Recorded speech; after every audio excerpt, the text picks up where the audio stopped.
Assalamualaikum warahmatullahi wabarakatuh.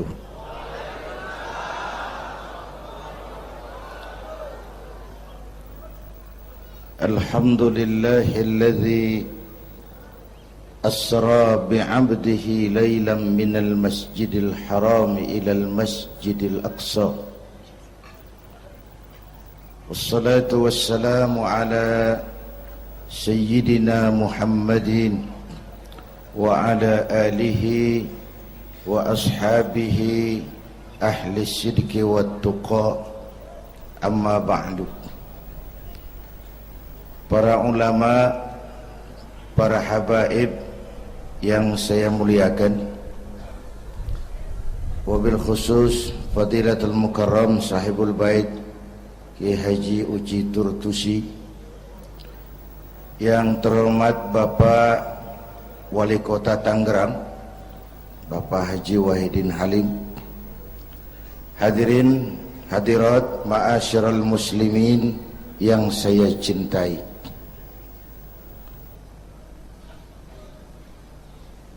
Pertama, Isra dan Mi'raj adalah peristiwa besar yang hanya bisa diterima dengan iman. Peristiwa ini bukan tidak masuk otak, otaknya kekecilan untuk memahami peristiwa sebesar Isra dan Mi'raj. Satu perjalanan yang sangat jauh ditempuh dalam waktu yang amat singkat. Menurut otak tidak mungkin, menurut kebiasaan tidak bisa, menurut pengetahuan impossible, menurut iman apa yang tidak bisa kalau Allah yang mau. Itulah sebabnya peristiwa yang dahsyat ini menurunkan perintah solat sebagai sandaran vertikal bahwa kita memang perlu Allah. Kita memang perlu Allah. Itu sebabnya tempo hari lewat TV saya katakan, hidup yang paling tenang itu hidup model tukang parkir. Baik, tingali itu. Oh, pakai tingali euy. Tukang parkir di pasar, coba lihat, biar mobil banyak, mereknya bagus-bagus, nggak pernah sombong. Belum selesai, dengerin dulu, belum selesai. Nanti mobil pergi satu demi satu, habis sama sekali, dia nggak sedih. Mobil banyak nggak sombong, mobil habis nggak sedih. Kunaon? Apa kunaon itu? Lah sok poho deui. Kenapa bisa begitu? Ini nyengir tapi mikir, Pak. Ada muatan ini. Tukang parkir tidak merasa memiliki, tapi merasa dititipi. Siapapun yang merasa memiliki mesti takut kehilangan. Tapi kalau merasa dititipi, jabatan, harta, anak, istri, itu semua sekadar titipan, hiduplah seperti tukang parkir. Pertama, titipan tidak boleh bikin kita jadi sombong. Dititipin kok sombong, nggak pantas dong. Pak Zainuddin titip mobil ya, silakan. Yang punya mobil pergi, saya petatang peteteng. Emangnya mobil kamu? Orang cuma nitip, dititipi kok sombong. Ada orang dititipi jabatan oleh Allah, sombong. Ada enggak? Ada enggak? Ada. Namanya Fir'aun. Tuh pejabat-pejabat sombong anak buah Fir'aun semua.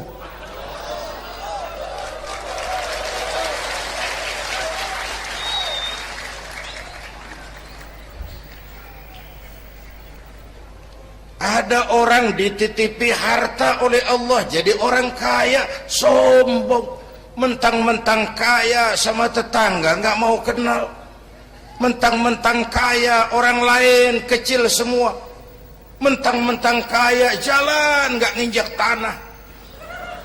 Kuntilanak dititipin kok sombong, nggak pantas dong. Satu.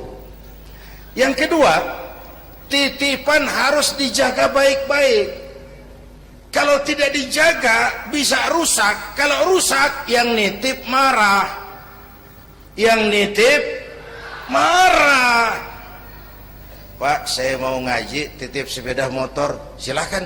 Selesai pengajian, sepeda motor diambil, kaca spionnya pecah, knalpot hilang, bemper penyok.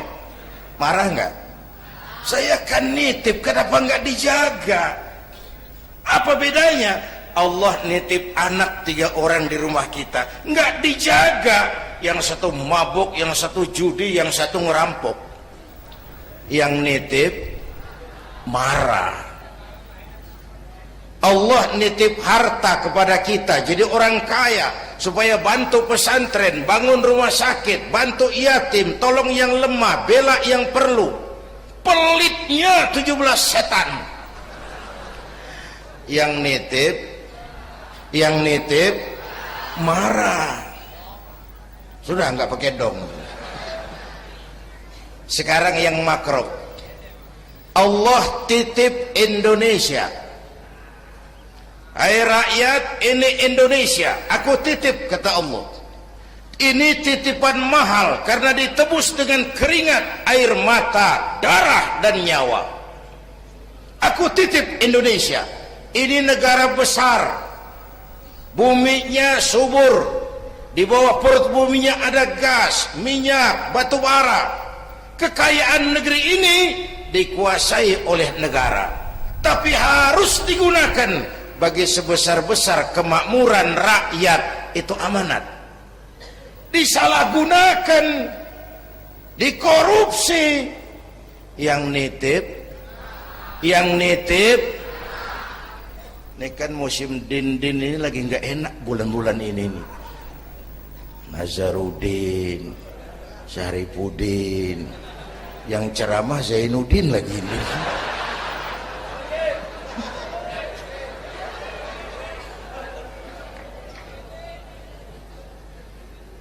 Yang nitip marah. Kalau yang nitip marah, dia suruh makhluknya yang lain negur kita. Makhluknya yang lain diperintah negur kita. Siapa? Merapi, batuk, Bromo muntah, Semeru demam, Anak Krakatau menggigil, angin puting beliung, banjir di mana-mana, gempa, longsor, hujan es. Kebayoran hujan es. Tetangga saya udah nyiapin sirup, mau hujan es. Innalillahi wa inna ilaihi rajiun. Angin teh makhluk, mang. Air makhluk, gunung makhluk. Tidak mungkin makhluk bergerak sendiri. Eta teh Merapi teh demo, mang, demo. Kalau kita rakyat kecil demo, Satpol PP turun. Kalau Merapi demo, siapa yang mau ngademin? Mbah Marijan. Selesai. Mbah Marijan udah kumpul sama Mbah Surip di alam barzah tuh. Udah rapat saya dengar. Kata Mbah Surip, tenang saja Mbah Marijan, tak gendong. Aman sudah.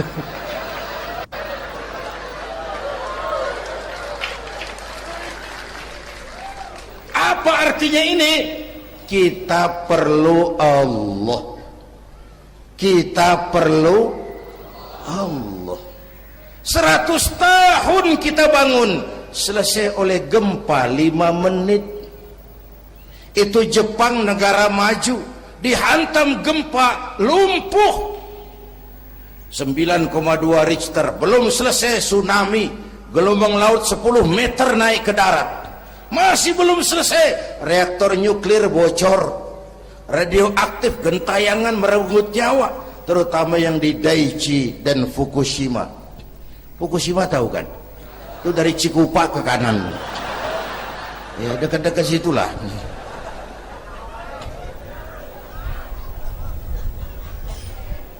Kita perlu Allah. Paingan, apa paingan? Hah? Pantesan lah. Pantesan orang yang paling bersih hatinya Rasulullah. Orang yang paling baik akhlaknya Rasulullah. Orang yang sudah dapat jaminan ampun atas segala dosa Rasulullah. Tapi baginda Rasul kalau sholat malam bengkak kakinya karena rajin sujud. Saya perlu Allah. Dosa sudah diampuni, akhlak paling baik, hati bersih, tapi kalau sholat malam kakinya bengkak karena rajin sujud. Allahumma sholli alaihi. Saya tahu di pasar Kemis juga banyak yang kakinya bengkak.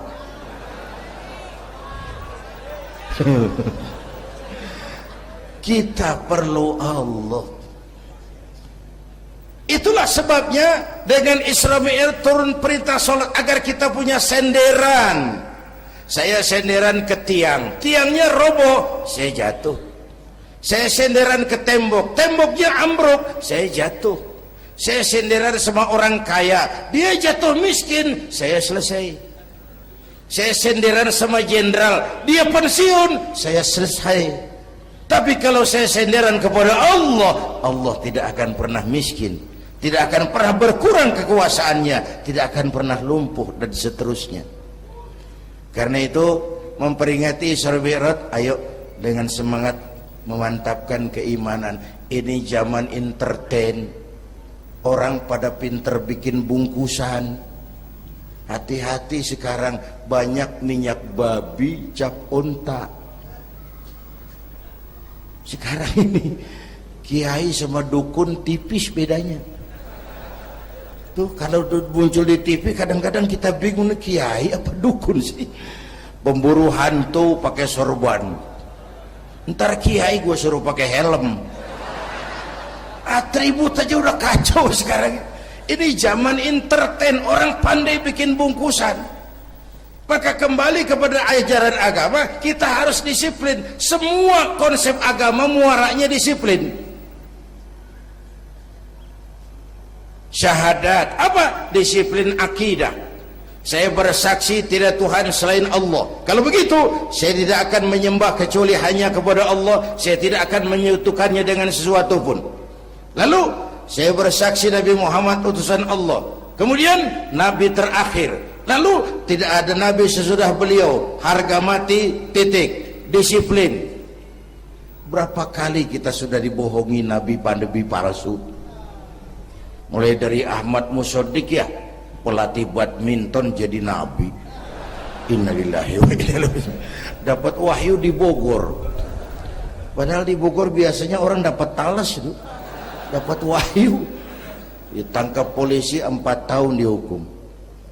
Selesai dia rancai kek Bandung. Namanya Sayuti, tukang cukur. Ngaku dapat wahyu jadi nabi lagi, dan anehnya ada aja yang ikut. Selesai lalu pindah ke Jakarta, Lia Edan ngaku Jibril, ditangkap di polisi, dihukum 2 tahun, 3 bulan lalu sudah bebas.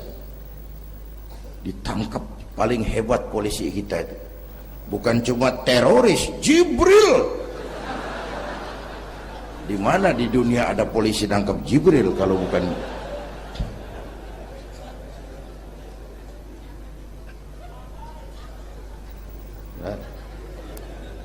Terakhir yang aneh lagi, menurut catatan Bakor Pakemnya Kementerian Agama RI, antara Cirebon Losari, batas Jawa Tengah Jawa Barat itu muncul agama baru namanya agama Jasun, agama Jawa Sunda, Jasun. Yang jadi nabi Tugimin. Saya bilang ini jangan jadi nabi, jadi kiai juga kurang angker kok nih. Al Mukarram Bapak Kiai Tugimin. Enggak ngangkat loh itu.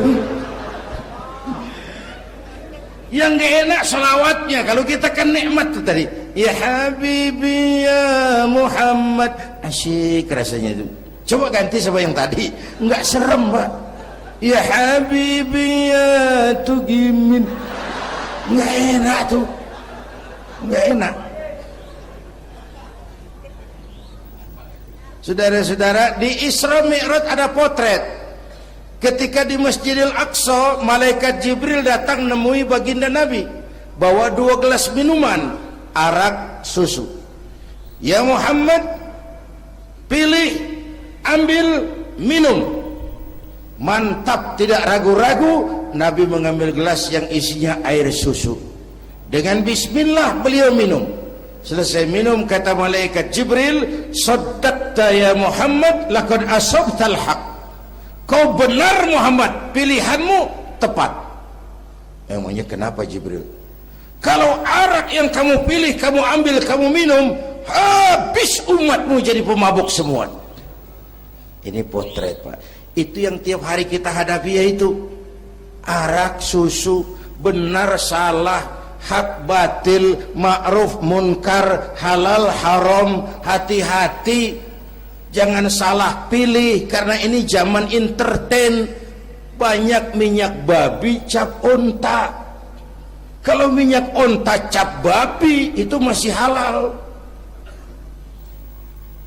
Ini minyak babi cap onta, kita terpedaya lihat merek onta. Iya. Mereknya onta, gambarnya onta, isinya minyak babi. Berapa bulan yang lalu ada penyanyi pencipta lagu mati, namanya Ari Bowo. Masih ingat lagunya? Bercerita tentang madu di tangan kananmu, racun di tangan kirimu. Kalau itu situasinya, memilih tidak sulit. Kenapa? Alamat jelas, madu di kanan, racun di kiri. Masa ambil yang di kiri? Goblok amat. Si amat saja tidak goblok. Sekarang ini alamat dibikin samar, madu di mana, racun di mana tidak jelas. Lebih celaka lagi sekarang, banyak racun bermerek madu. Banyak racun bermerek madu. Kita terpedaya, terpesona, terpukau, akhirnya salah pilih. Maka resepnya, jangan jauh dari ulama, makmurkan majelis taklim. Ini zaman entertain, orang pandai bangun pencitraan. Tuh, satu hal pertama yang ingin saya sampaikan. Iya, saya lihat jam doang. Sampai pagi, Beb. Yang kedua, ketika perjalanan dimulai, ada suara dari sebelah kanan, Muhammad berhenti sebentar. Jangankan berhenti, menoleh saja tidak. Kanan selamat dari kiri, Muhammad berhenti sebentar, menoleh pun tidak. Kanan kiri selamat dari arah depan. Ada perempuan tua, pakaiannya menyolok, lipstiknya tebal, nenek-nenek pakai blue jean. Muhammad berhenti sebentar, menoleh pun tidak. Sudah lewat, kata malaikat Jibril, untung kamu tidak menoleh Muhammad. Kenapa Jibril? Panggilan kananmu Yahudi, kalau kamu menoleh umatmu cenderung Yahudi. Panggilan kirimu Nasrani, kalau kamu menoleh umatmu gandrung kepada Nasrani. Itu perempuan tua dengan pakaian menyolok, itu dunia Muhammad. Dunia teh sudah tua, tapi karena dipoles, dibangun, dipoles, dibangun, dibangun, dipoles, orang nggak terasa kalau dunia sudah tua. Berebut harta, berebut warisan, sama juga berebut nenek-nenek. Makan habisin. Ini perjalanan, ini pun potret. panggilan Yahudi, panggilan Nasrani, panggilan dunia, materialisme, hedonisme, berat sekarang ini. Berapa malam lalu saya masuk Serpong. Saya senang lihat Serpong berubah jadi kota satelit. Bangunannya bagus-bagus. Saya telisik, sekolahnya Don Bosco, Santa Maria, Santa Ursula. Gerejanya, mbahnya gereja dibangun di pojok itu. Serpong. Awas panggilan Nasrani. Saya masuk Bekasi, Sukmajaya. Sekolahnya Yayasan Penabur. Mulai dari TK sampai perguruan tinggi. Gerejanya besar. Awas panggilan Nasrani. Bahkan di Karawang mereka sudah bangun kuburan mahal. San Diego. Ada teman saya pengusaha bikin pesan kuburan 200 meteran itu 5 miliar. Karena tanahnya berbukit, bergunung, indah dan malaikatnya rada baik. 5 miliar.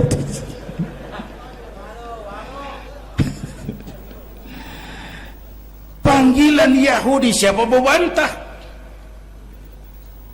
Yahudi itu menguasai ekonomi dunia. Di Amerika itu tidak ada orang bisa masuk gedung putih jadi presiden tanpa dukungan Yahudi. Menentukan. Bahkan roda ekonomi dunia sekarang ini diwarnai oleh Yahudi. Israel itu Amerika kecil. Amerika itu Israel besar. Lalu panggilan Nasrani dengan segala gaya dan dana, dan terakhir panggilan materialisme dunia, panggilan hedonisme, panggilan materialisme. Menghadapi panggilan-panggilan ini, ayo kita umat Islam luruskan saf, rapatkan barisan, jangan jauh dari ulama, makmurkan majelis taklim. Itu yang kedua. Yang ketiga, Haram Aqsa ini perjalanan vertikal katanya. Aqsa Aras ini perjalanan vertikal. Haram Aqsa perjalanan horizontal. Aqsa Aras perjalanan vertikal. Hablum minan nas, hablum minallah. Isra Mi'raj mau ingatkan kita, semua kita perantau di dunia ini. Perantau harus pulang.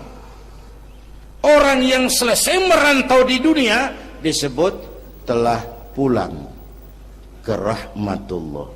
Kenapa pulang? Perantau, nggak boleh netep. Bodoh kalau ada perantau, tahu perantau tapi nggak pernah mikirin pulang. Dan saya mau bilang, orang pulang sebenarnya enak. Ayo contoh beberapa soal etimologis. Waktu SD dulu ada pelajaran yang kita nggak suka, gurunya galak. Pas pelajaran dia pengumuman, Bapak guru tidak masuk sekolah, anak-anak boleh pulang. Seneng nggak? Seneng nggak? Kenapa seneng? Karena boleh pulang. Orang pulang seneng. Contoh lagi, Lebaran masyarakat pulang mudik, senang nggak? Kenapa senang? Pulang. Orang pulang senang. Sekarang selesai hidup di dunia, kita pulang kepada Allah, senang nggak? Ragu-ragu, mau bilang senang takut besok, gitu. Mestinya seneng pulang.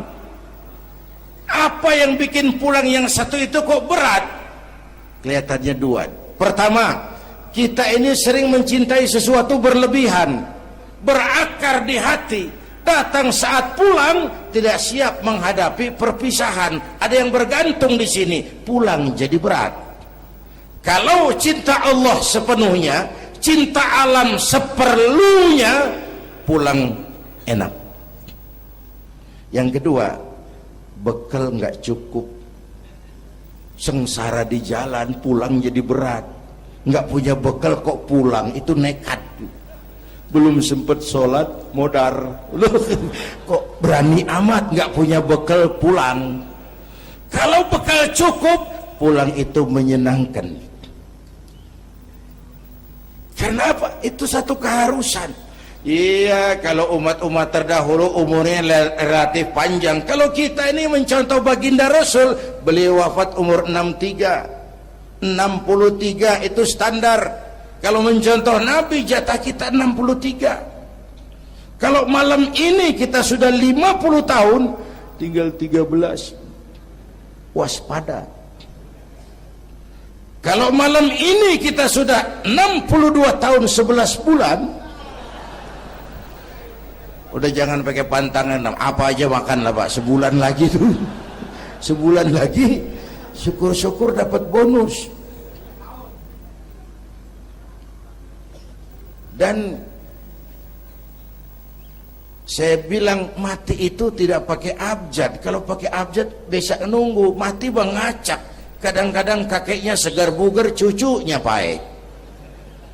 Kalau mati pakai abjad enak nunggunya. Tahun ini yang mati A, tahun depan B, tahun berikutnya C, lalu D, terus F, lalu G, lalu H. Saya Z. Repot saya, nggak ada yang ngurus, orang udah habis.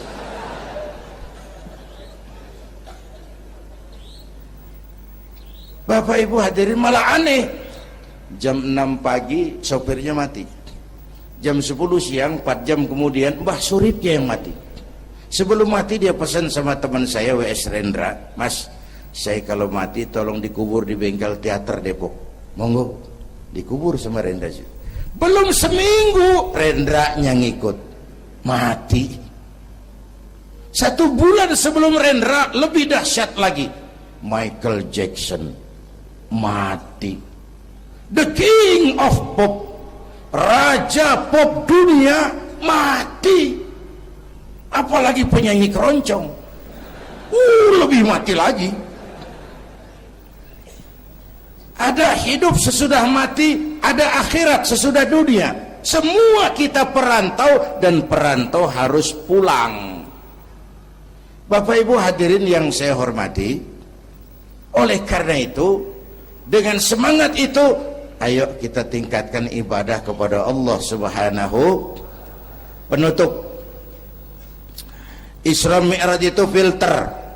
Setelah terjadi peristiwa itu kelihatan, yang beriman makin mantap, ini golongan Abu Bakar Siddiq. Yang kafir makin kurang ajar, ini golongan Abu Jahal, Abu Lahab, Abu Sufyan, dan abu-abu lain kumpul di situ. Yang ragu-ragu kafir lagi. Ini kristalisasi. Maka dengan memperingati Isra Mi'raj ditambah dengan semangat sholat berjamaah, ayo kita jaga kesatuan, persatuan, kerukunan, dan kekompakan. Bapak Ibu hadirin yang saya hormati, saya bersyukur walaupun belum pernah hadir, tapi saya tahu tiap minggu pagi pengajian Kiai Uci ini dibanjiri oleh jamaah.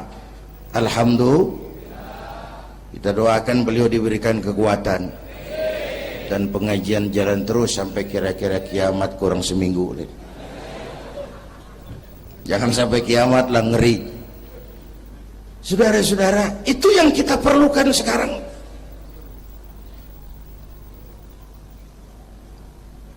Menjaga semangat kebersamaan seperti diajarkan di masjid ini. Coba baik tingali akhlak masjid. Siapapun masuk masjid, copot sendal, buka sepatu. Kenapa? Tidak ada warga kelas 1 di sini. Semua sama di depan Allah. Ini masyarakat yang mau kita bangun. Lurah masuk masjid, buka sepatu, rah. Camat masuk masjid, buka sepatu, mat. Wali kota masuk masjid, buka sepatu. Ini Pak yang ngomong dia tuh. Sembarangan tata. Gubernur masuk masjid, buka sepatu, Nur. Presiden masuk masjid, buka sepatu, Den. Ini masyarakat yang mau kita bangun. Kan keadilan di negeri kita ini masih mahal. Hukum masih sering seperti pisau, tajam ke bawah, tumpul ke atas. Kalau yang kecil salah hukum cepat-cepat ditegakkan, yang besar salah cicing wae pura-pura tenyaho. Itu yang melukai rasa keadilan. Bapak Ibu hadirin yang saya hormati, itu yang melukai rasa keadilan. Kalau mau lapor kehilangan ayam, itu harus jual kambing. Ingin menang berperkara, jual sapi. Ngurusin ayam hilang kok jual kambing, jual sapi. Itu harga keadilan yang harus kita bayar. Karena itu ke depan belajar dari sejarah, kita bukan cuma perlu pemimpin pinter, tapi juga benar. Malahan lebih baik benar enggak tapi pintar ketimbang pintar tapi enggak benar. Capek dibohongi pemimpin yang cuma pinter tapi enggak benar. Disuruh ngurus beras malah nimbun beras, disuruh ngurus laut jadi bajak laut, disuruh ngurus hutan rame-rame jadi orang hutan. Gitu. Kita rindu munculnya sosok-sosok macam Umar bin Abdul Aziz. Punten nih, itu Umar bin Abdul Aziz waktu terpilih jadi khalifah, yang pertama diucapkan inna lillahi wa inna ilaihi raji'un. Terpilih jadi presiden bukan alhamdulillah, inna lillah. Pagi dilantik, malam pesta. Pesta apa? Dangdut? Enggak. Pesta air mata.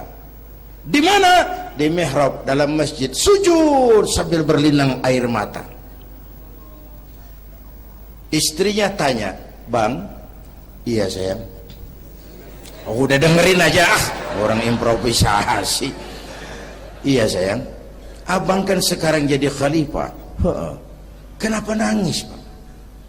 "Itu Fatimah, itu sebabnya saya nangis karena saya dipilih aklamasi secara sebagai khalifah. Setelah jadi pemimpin yang terbayang oleh saya, yatim piatu yang merintih kelaparan, janda-janda tua yang perlu bantuan, rakyat saya yang belum bisa menemukan haknya secara wajar, saya takut saya zalim kepada mereka. Saya nangis mohon pertolongan Allah." Pagi dilantik, malam pesta, tahajud. Esok harinya karena pemimpin baru, banyaklah pejabat-pejabat gubernur cari muka. Namanya presiden baru, ada yang kirim emas, pakaian mahal, berlian, mutiara, dikumpulkan sama istrinya. Umar tanya, "Fatimah?" "Iya Bang." "Banyak hadiah yang kau terima?" "Banyak Bang, intan, berlian, mutiara, emas." "Kau senang?" "Saya senang Bang." "Oke, kalau kau senang itu hadiah intan, berlian, mutiara, kumpulkan sebanyak-banyaknya dan besok kita cerai. Tapi kalau kau sayang saya, itu hadiah intan, berlian, mutiara, jual, uangnya masukkan baitul mal untuk ngurus rakyat kita." Apa jawab istrinya? Istrinya pun istri beriman, gak mentang-mentang istri pejabat lalu ikut-ikutan borong proyek suaminya. Kata Fatimah, "Abang?" "Iya sayang." "Apalah artinya intan berlian tanpa engkau di sisiku Bang?"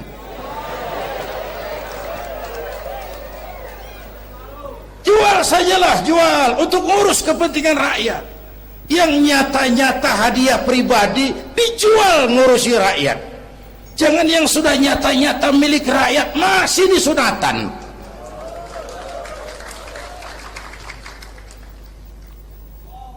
Yang antik lagi, satu malam beliau kerja di kamar, pakai lampu templok, nulis. Datang seorang tamu, "Assalamualaikum ya Amirul Mukminin." "Waalaikumsalam." "Silakan duduk." "Ada apa?" "Enggak, cuman mau ngobrol." Ngobrol. "Urusan pribadi khalifah, kita kan teman lama." "Oke, baik." Beliau berdiri, lampunya dipadamkan, ditiup, mati, gelap kamar. "Ayo kita ngobrol." Tamunya heran, Ya khalifah, iya, kita kan mau ngobrol, iya, kenapa lampu dimatiin? Begini mas, mau tamunya dari Jawa waktu itu, dengerin aja kenapa sih? Gini lah mas, tadi waktu sampean datang tuh, kan sampean lihat saya lagi kerja, iya, saya kerja tadi ngurusi rakyat, tentu, saya kan pakai lampu, memang, lampunya kan pakai minyak, pasti, minyaknya kan beli, iyalah, belinya pakai uang, tentu, uangnya uang rakyat. Kita mau ngobrol urusan pribadi, nggak usah pakai minyak rakyat mas, ayo ngobrol sampai subuh ini. Kalau yang kecil saja orang sudah berhati-hati, apalagi menghadapi urusan yang jauh lebih besar ke depannya. Bapak Ibu hadirin yang saya hormati, oleh karena itu kita memerlukan semangat kebersamaan, walaupun tidak harus selalu bersama-sama. Ini adalah potret terakhir. Baginda Nabi di awal-awal perjuangan didampingi 5 figur utama. Pertama, Nabi punya Sayyidina Abu Bakar Siddiq.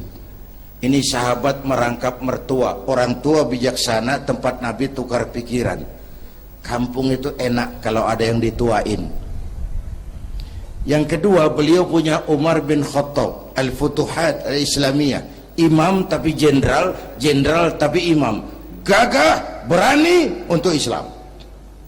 Selesai? Belum. Yang ketiga, Nabi punya Utsman bin Affan, pengusaha tapi santri, penyandang dana. Umat akan maju kalau banyak punya Utsman. Yang keempat, Nabi punya Ali bin Abi Thalib, tokoh muda tapi intelek. Yang kelima, beliau punya Khadijah binti Khuwailid. 5 figur utama bahu-membahu membantu perjuangan Nabi. Begitulah kita berjuang, mesti punya segala hal, mesti punya senjata yang namanya golok, gergaji, pisau, silet, harus punya. Kapan makainya? Lihat lawannya. Yang kamu hadapi apa? Kumis pak, silet turun. Yang kamu hadapi apa? Akar kayu nangka pak, kampak maju. Ini kita sering emosi nggak para rugu. Yang dihadapin kumis, kampak yang maju. Urusan nggak selesai bibir bongkar. Anak-anak muda nggak cukup dibakar emosinya, berani harus, nekat jangan. Berkorban siap, konyol nanti dulu. Mati syahid, ayo. Mati sangit, jangan. Berani sama nekat tipis loh bedanya. Berani harus, nekat jangan. Berkorban siap, konyol nanti dulu. Bapak Ibu hadirin yang saya hormati, dengan semangat kebersamaan saya yakin kita bisa berbuat lebih banyak. Inilah barangkali sekelumit ikut tasyakur saya. Mudah-mudahan ada manfaatnya buat kita semua.